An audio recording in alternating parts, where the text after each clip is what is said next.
আসসালামু আলাইকুম, welcome to English apps. আজকের এই ভিডিওতে আমরা 2021 সালের এসএসসি পরীক্ষার্থীদের চতুর্থ সপ্তাহের বাংলাদেশের ইতিহাস ও বিশ্ব সভ্যতা বিষয়ক অ্যাসাইনমেন্টের সলিউশন করব। তোমাদের এই সপ্তাহের অ্যাসাইনমেন্টটি দেওয়া হয়েছে মূলত দ্বিতীয় অধ্যায় থেকে, বিশ্ব সভ্যতা মিশর, সিন্ধু, গ্রিক, রোম, এই অধ্যায়টি থেকে প্রশ্নটি করা হয়েছে। তো প্রথমে আমরা প্রশ্নটি পড়ে নেই। প্রশ্নটি হচ্ছে, গ্রিক সভ্যতা ও রোমান সভ্যতার তুলনামূলক চিত্র উপস্থাপন পূর্বক বিশ্ব সভ্যতার অগ্রগতিতে উভয় সভ্যতার অবদান মূল্যায়ন। অর্থাৎ আমাদেরকে গ্রিক ও রোমান সভ্যতার তুলনামূলক চিত্র উপস্থাপন করতে হবে, তারপরে বিশ্ব সভ্যতার অগ্রগতিতে উভয় সভ্যতার অবদান কী সেই সম্পর্কে আলোচনা করতে হবে। এখানে কিছু নির্দেশনা দেওয়া রয়েছে।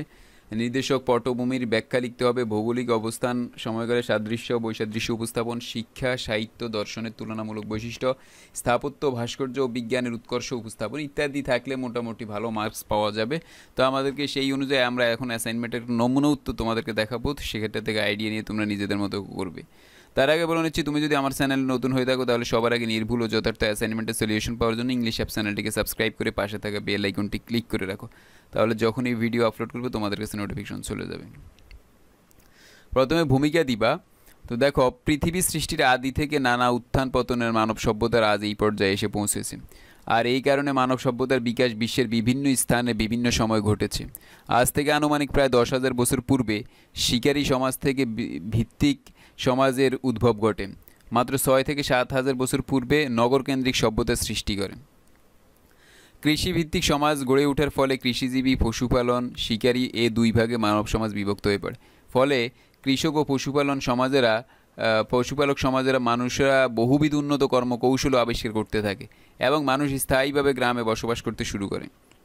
ধারণা করা হয় এই সকল মানুষই 6,000 থেকে 4,000 খ্রিস্টপূর্বাব্দে মধ্যে পশুটানা লাঙ্গল, চাকাওয়ালা গাড়ি, পাল সহ নৌকা, প্রাথমিক ধাতুশিল্প এবং প্রাথমিক ধরনের পৌর পঞ্জিকা আবিষ্কার করতে সক্ষম হয়।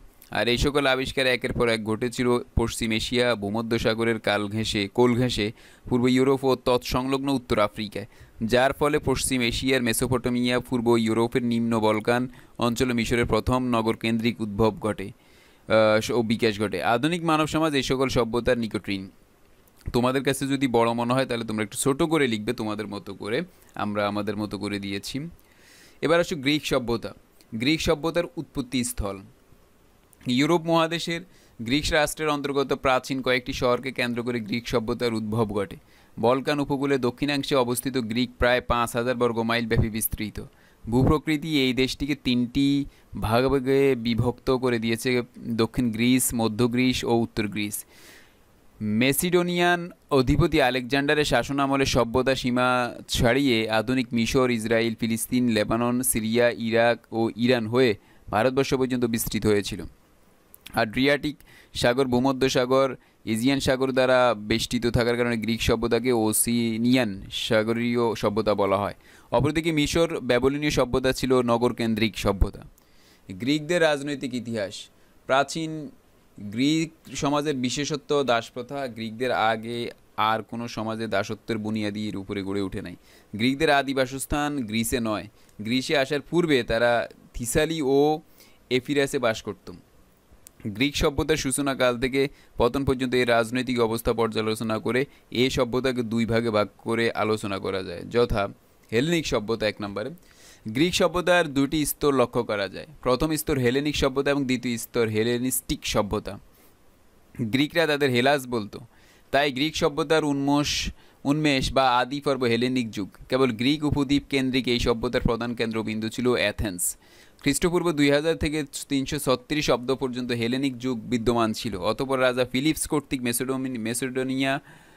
মেসিডোনিয়া কর্তৃক কেন্দ্রিক নতুন সভ্যতা গড়ে ওঠে।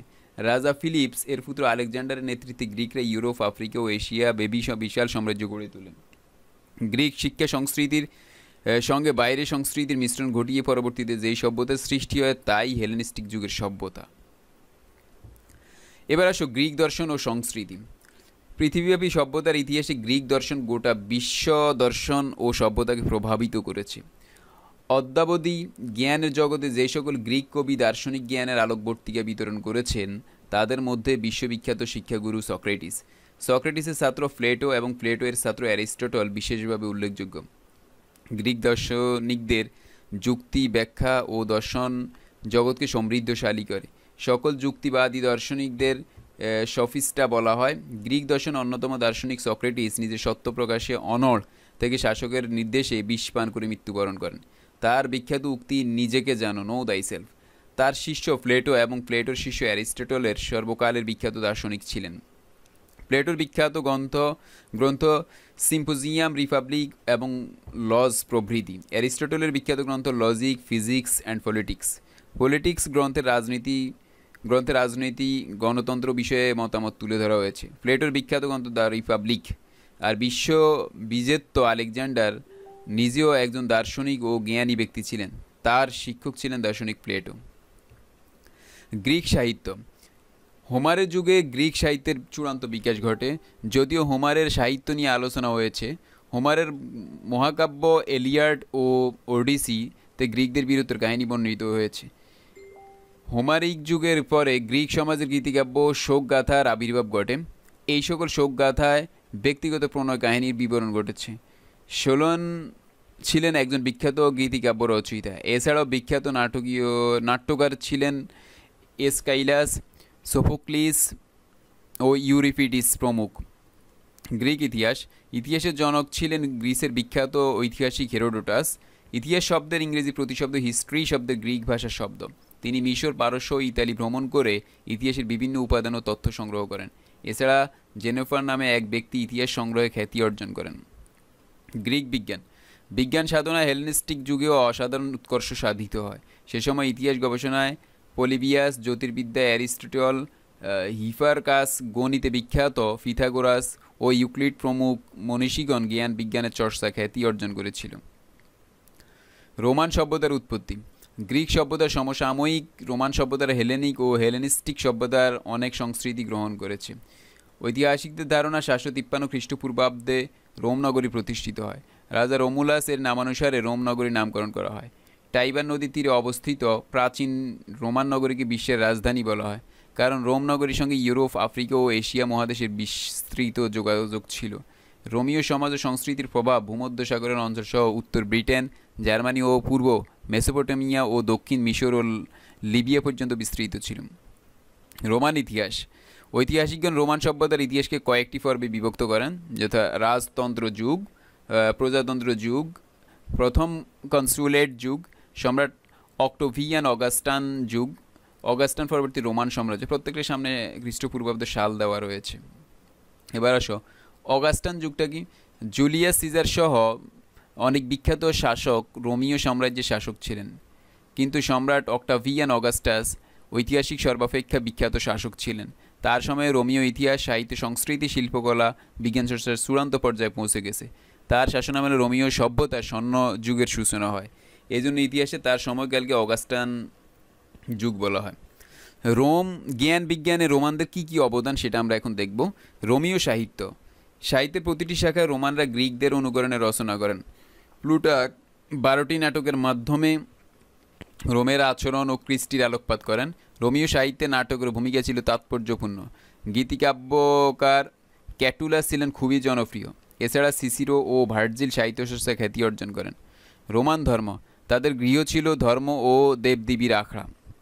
প্রত্যেক গৃহে জেনাস নামে একজন তত্ত্বাবধায়ক ছিল। এছাড়া ভেস্তা আগুনের দেবতা, স্যাটার্ন ফসলের দেবতা, জুনো গর্ভবতী হওয়ার দেবতা, নেপচুন সাগরের দেবতা, ভেনাস প্রেমের দেবতা, জুপিটার আকাশ দেবতা তাদের ছিল। পণ্ডিত ভারো বলেন, রোমানদের 20,000 দেবদেবী ছিল। সপ্তাহের দিনগুলোর নাম গৃহের নাম অনুসারে রাখা এবং 25শে ডিসেম্বর সেভিয়ার দেবতার জন্মদিন হিসাবে উদযাপন করা হয় অতীন্দ্রিয়বাদে গৃহীত আচারানুষ্ঠান থেকে এসেছে। জ্ঞান বিজ্ঞানে রোমান সাহিত্যের প্রতিটি শাখায় রোমানদের গ্রিকদের অনুসরণ করেন। এটা তো আমরা পড়েছি। তারপরে রোমান ধর্ম, এটাও আমরা পড়েছি। তারপর হচ্ছে রোমান সাম্রাজ্যের রোমান দর্শন। রোমানরা দর্শনের ক্ষেত্রেও গ্রিক প্রভাবমুক্ত হতে পারেনি। গ্রিক দর্শনের উপর ভিত্তি করে রোমান দর্শনের সূত্রপাত। বিশ্ব সভ্যতা রোমান দার্শনিকদের অবদান অপরিসীম। পশ্চিমে সক্রেটিস নামে কেটো খ্যাত ছিলেন আদি রোমান দার্শনিক। তার মধ্যে গ্রিক সভ্যতা নয়, রোমান সভ্যতাই সভ্য পৃথিবীতে প্রাধান্য বিস্তার করবে। তিনি সক্রেটিসের নয় যুক্তি, জ্ঞান ও নৈতিকতা শৃঙ্খলা ভক্ত ছিলেন। রোমান সাম্রাজ্যের পতন। খ্রিস্টপূর্ব দ্বিতীয় শতকের শেষের দিকে ইতালি কৃষকেরা সর্বশান্ত হয়ে পড়ে। রোম এবং অন্যান্য বড় শহরগুলিতে সর্বহারা দল ভিড় করে। রোমের দাস মালিকরা গর্বের সঙ্গে বলতো রোমের ক্ষমতা চিরস্থায়ী। তাদের শক্তিমান রক্ষী বাহিনীর বিশাল সেনাবাহিনী অপরাজয়, কিন্তু সেই শক্তি বেশি দিন স্থায়ী হয়নি। জার্মান ও পারসিকরা এক একটি রোমান সাম্রাজ্য প্রদেশগুলি দখল করতে থাকে, যারা কয়েকটি শতাব্দীব্যাপী অন্যদের দাস বানিয়েছে। আজ তারাই দাসে পরিণত হয়েছে। উপসংহার: গ্রিক সভ্যতার কাছে আধুনিক বিশ্ব বিভিন্নভাবে ঋণী। এথেন্স রাজনৈতিক উৎকর্ষ সাধনে অগ্রজের ভূমিকা পালন করেছে। সর্বসাধারণের মত প্রকাশের সুযোগ দিলে যে রাষ্ট্রের কল্যাণ হয় তা গ্রিক সভ্যতায় প্রমাণিত। এছাড়া দর্শন, বিজ্ঞান, ভাস্কর্য ইত্যাদি ক্ষেত্রে গ্রিকদের অবদান অবিনশ্বর। বিশ্ববাসীর যত সভ্যতার স্বর্ণ শিখরে আরোহণ করুক না কেন, শিকড়ের সন্ধান খুঁজতে গিয়ে গ্রিক সভ্যতায় অবশ্যই যেতে হবে। গ্রীষ্মের অলিম্পিক খেলা সরাসরি আধুনিক বিশ্ব কর্তৃক গৃহীত হয়েছে, তেমনিভাবে রোমান সভ্যতা ও সংস্কৃতির বিভিন্ন উপাদান, নিদর্শন, কলাকৌশল, চিন্তাধারা আজও বিলুপ্ত হয়নি। রোমান সাহিত্য মধ্যযুগের ইউরোপ জ্ঞান চর্চার পুনরুজ্জীবনে গুরুত্বপূর্ণ ভূমিকা পালন করে। এভাবে রোমান সভ্যতা প্রাচ্য ও পাশ্চাত্যের সব দেশে নানাভাবে অনুপ্রবেশ ঘটে। সামগ্রিক বিবেচনা বলা যায় রোমান সভ্যতায় রোমানদের অবদান ছিল বেশ গুরুত্বপূর্ণ। এ হচ্ছে আমরা মোটামুটি আলোচনা করেছি রোমানদের এবং গ্রিকদের কী কী অবদান, সেই বিষয়গুলো নিয়ে আলোচনা করেছি। তোমরা তোমাদের বইয়ের আলোকে আরেকটু বাড়িয়ে কমিয়ে নিজেদের মতো করে দেওয়ার চেষ্টা করবে, তাহলে আশা করি তোমাদের অ্যাসাইনমেন্টটি বেস্ট অ্যাসাইনমেন্ট হবে। তো যারা এখনও ইংলিশ অ্যাপ চ্যানেলটিকে সাবস্ক্রাইব করনি, সবার আগে নির্ভুল ও যথার্থ অ্যাসাইনমেন্টের সলিউশন পাওয়ার জন্য ইংলিশ অ্যাপ চ্যানেলটিকে সাবস্ক্রাইব করে পাশে থাকা বেল আইকনটি ক্লিক করে রাখবে। আজকের ভিডিও এই পর্যন্ত। সবাই ভালো থাকো, সুস্থ থাকো, আল্লাহ হাফেজ।